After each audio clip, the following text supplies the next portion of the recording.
नवरात्रि की 9 देवियों से क्या है नवग्रहों का कनेक्शन? नवरात्र काल में कैसे करें नवग्रहों को मजबूत? शक्ति का कौन सा रूप किस ग्रह से रखता है संबंध? कैसे पाएं नवग्रहों से जुड़ी 9 देवियों की कृपा? बता रहे हैं आचार्य मयंक शर्मा जी, वो भी सिर्फ धर्म ज्ञान पर। नमस्कार, धर्म ज्ञान में एक बार फिर हमारे दर्शकों का स्वागत है। मैं हूँ आपके साथ कविता राणा और मेरे साथ मौजूद है हमेशा की तरह जाने माने ज्योतिषाचार्य मयंक शर्मा जी। नमस्कार दर्शकों, धर्म ज्ञान के सभी दर्शकों को बहुत बहुत नमस्कार। 17 अक्टूबर से शारदीय नवरात्रों का आरंभ हो जाएगा। 9 दिनों तक चलने वाला ये एक ऐसा पर्व होता है जिसमें माँ के 9 रूपों की पूजा आराधना की जाती है। और आज हम ये जानेंगे कि माँ के 9 रूपों का नवग्रहों से क्या कनेक्शन होता है, माँ के 9 रूपों का प्रत्येक ग्रह पर कैसा प्रभाव रहता है। अगर आपकी कुंडली में 9 ग्रह अगर कमज़ोर हैं तो किस प्रकार आप माता के किस रूप की पूजा आराधना कर अपने उस ग्रह को बलवान कर सकते हैं, ये बातें हम जानेंगे आज मयंक जी से। तो मयंक जी, सबसे पहले जो कि शरदीय नवरात्रे लगने वाले हैं, मैं ये जानना चाहती हूँ कि माँ के 9 रूपों का किस प्रकार से 9 ग्रहों का कनेक्शन होता है। जी बिल्कुल, देखिए इस बार शारदीय नवरात्र जो हैं 17 अक्टूबर से लगने वाले हैं और माता के 9 रूप हैं जिसमें माता की पूजा की जाती है। ऐसे ही 9 ग्रह हैं। अगर आपकी कुंडली में कोई ग्रह खराब चल रहा है तो उस दिन अगर आप उस माता की पूजा करेंगे तो आपको विशेष लाभ मिलेगा, कष्टों से मुक्ति मिलेगी। सूर्य से लेके केतु तक 9 ग्रह की ऊपर 9 माताओं का आधिपत्य होता है। अगर आप उनकी आराधना करते हैं तो ना आपको आर्थिक संकट से राहत मिलेगी, मानसिक तनाव से मुक्ति मिलेगी, शारीरिक कष्ट से भी आपको राहत मिलेगी और सभी तरह के सुख, समृद्धि और ऐश्वर्य की प्राप्ति होगी। तो आइए सबसे पहले ये जान लेते हैं कि नवरात्र का जो पहला दिन होता है वो शैलपुत्री माँ को समर्पित होता है। और ऐसे में शैलपुत्री माँ का किस ग्रह से कनेक्शन होता है, किस ग्रह पर उनका आधिपत्य होता है? देखिए, शैलपुत्री माता का है दुर्गा देवी के 9 रूपों में से प्रथम रूप है और माँ शैलपुत्री चंद्रमा को दर्शाती है, यानी कि it's a symbol of moon. और इनकी पूजा करने से चंद्रमा से संबंधित दोष दूर हो जाते हैं। मान लीजिए कि चंद्रमा के दोष क्या होते हैं। अगर आपको मानसिक तनाव रहता है, मेंटल डिसऑर्डर रहता है, आए दिन आपको डर लगा रहता है, घबराहट रहती है, जिन व्यक्ति की कुंडली में चंद्रमा शनि, राहु, केतु के साथ होता है, 6, 8, 12वें भाव में रहता है और अशुभ प्रभाव में होता है, तो ऐसे व्यक्ति को हमेशा डर लगा रहता है, उनको मानसिक और शारीरिक कष्ट मिलते हैं, वो हमेशा बीमार रहते हैं, उनके ऊपर ऊपरी बाधा, ऊपरी दोष का भी असर रहता है। तो ऐसे व्यक्ति अगर माँ शैलपुत्री की पूजा करेंगे तो उनको चंद्रमा के बुरे प्रभाव से, कष्टों से मुक्ति मिल जाएगी और उनका चंद्रमा शुभ हो जाएगा। चलिए आगे बढ़ते और ये जान लेते हैं, नवरात्र का जो दूसरा दिन होता है वो ब्रह्मचारिणी का, माँ ब्रह्मचारिणी का होता है। और माँ ब्रह्मचारिणी का किस ग्रह से संबंध होता है और उनकी पूजा आराधना करने से आपकी कुंडली में बैठा वो ग्रह कैसे मजबूत हो सकता है? देखिए, देवी ब्रह्मचारिणी जो है मंगल ग्रह को प्रभावित, नियंत्रित करती हैं, मंगल के ऊपर इनका असर होता है।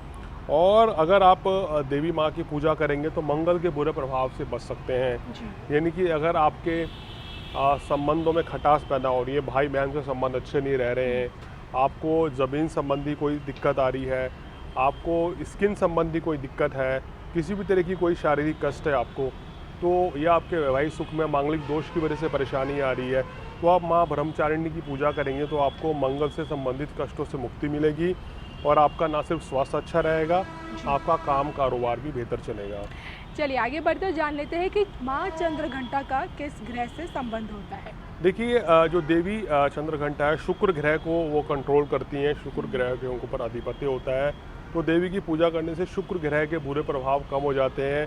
अगर आपके जीवन में धन, सुख, ऐश्वर्य, संपत्ति की कमी है तो माँ चंद्रघंटा की पूजा करेंगे, आपके सुख, समृद्धि, ऐश्वर्य में वृद्धि होगी, आपके जीवन में खुशियाँ रहेंगी, आपका वैवाहिक जीवन अच्छा रहेगा और सुख समृद्धि हमेशा बरकरार रहेगी, लक्ष्मी का वास भी आपके पास हमेशा रहेगा।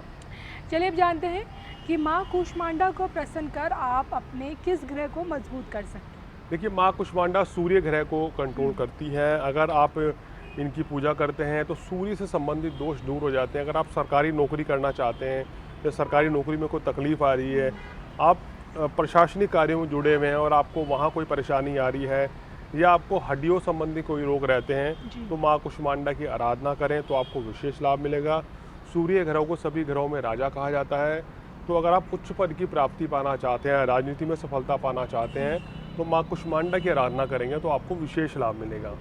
चलिए अब आगे बढ़ते हुए जान लेते हैं कि स्कंद माता की आराधना से किस ग्रह को आप और मजबूत कर सकते हैं। देखिए, स्कंद माता देवी माँ है जो है बुध ग्रह को प्रभावित करती हैं। अगर आपका बुध कमज़ोर है, वाणी दोष है या आपको धन संपत्ति में कोई परेशानी, आपके व्यापार में कोई दिक्कत चल रही है तो आप स्कंद माता माँ की पूजा करने से आपको इस तरह के कष्टों से मुक्ति मिलेगी, बुध के बुरे प्रभाव कम होंगे और आपके जीवन में आपका व्यापार भी अच्छा चलेगा, आपके पास धन भी आएगा और आपका बुद्धि, बल, विवेक, ये तीनों चीज़ों को कंट्रोल करता है बुध, तो वो भी आपका मजबूत रहेगा और किसी तरह की कोई आर्थिक और शारीरिक कष्ट आपको नहीं रहेगा। कात्यायनी माँ के पूजा आराधना करने से कौन सा ग्रह प्रभावित होता है? देखिए, कात्यायनी माता जो है बृहस्पति ग्रह को नियंत्रित करती हैं। बृहस्पति सुख साधन का कारक माना गया है। धन, ऐश्वर्य, पुत्र प्राप्ति, नौकरी, व्यवसाय, काम, कारोबार, इन सब का कारक ग्रह बृहस्पति माना जाता है। अगर आप कात्यायनी माता की पूजा करते हैं तो आपको इन सब चीज़ों की, अगर आपके जीवन में अभाव है, आपके पास धन नहीं है, संपत्ति नहीं है, मकान नहीं है, सुख समृद्धि नहीं है, तो आपको इन सब चीज़ों के प्रभाव, दुष्प्रभाव दूर हो जाएंगे माँ कात्यायनी की पूजा करने से और आपके जीवन में खुशियाँ खुशियाँ भर जाएंगी। चलिए बात आती है कालरात्रि। जी हाँ, कलकत्ता वाली माँ कालरात्रि की आइए ये जान लेते हैं, महाकाली को प्रसन्न कर आप अपने किस ग्रह को और भी मजबूत कर सकते हैं? बिल्कुल, देखिए, देवी कालरात्रि जो है शनि ग्रह को नियंत्रित करती हैं।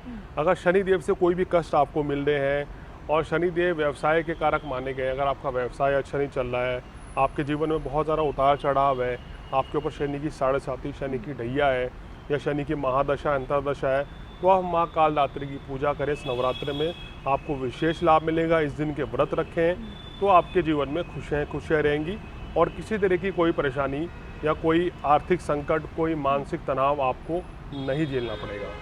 चलिए अब जानते हैं कि शक्ति के 8वें रूप यानी कि माँ गौरी का किस ग्रह से संबंध होता है? देखिए, माँ गौरी का संबंध राहु ग्रह को होता है। राहु ग्रह को नियंत्रित करती है और देवी माँ की आराधना करने से राहु के दुष्प्रभाव कम हो जाते हैं।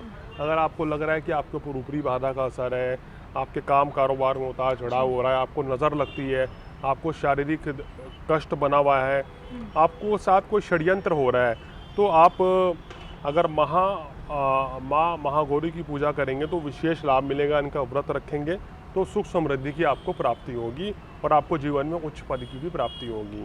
माँ का 9वां रूप यानी कि रिद्धि सिद्धिदात्री वाला रूप, वो किस ग्रह से संबंधित है, आइए ये भी जान लेते हैं। देखिए, माँ सिद्धिदात्री केतु ग्रह को प्रभावित करती हैं, केतु ग्रह के नियंत्रण में रहती हैं।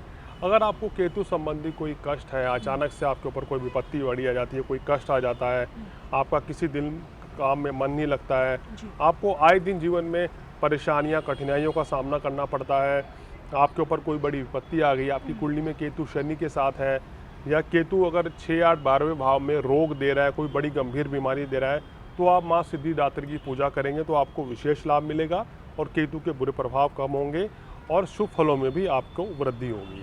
चलिए, तो ये आज हमने मेघ शर्मा जी से जाना कि किस प्रकार माँ के 9 रूपों की आराधना कर आप 9 ग्रहों को ना सिर्फ मजबूत कर सकते हैं बल्कि उनसे शुभ फल की प्राप्ति भी कर सकते हैं। और इसी के साथ मुझे और मेघ शर्मा जी को दीजिए इजाज़त। नमस्कार।